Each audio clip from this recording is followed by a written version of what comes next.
বাংলাদেশি নারীর টানে রাজধানী ঢাকা ছেড়ে যাচ্ছে আপনজনের মাঝে ঈদের আনন্দ ভাগাভাগি করে নেওয়ার জন্য।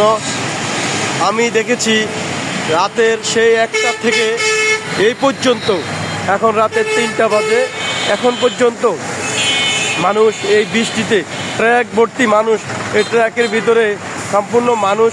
এই মানুষগুলো কত কষ্ট করে যাচ্ছে রাজধানী ঢাকা ছেড়ে নিজের আপন মাটিতে আপন মানুষের সাথে ঈদের আনন্দ ভাগাভাগি করে নেওয়ার জন্য।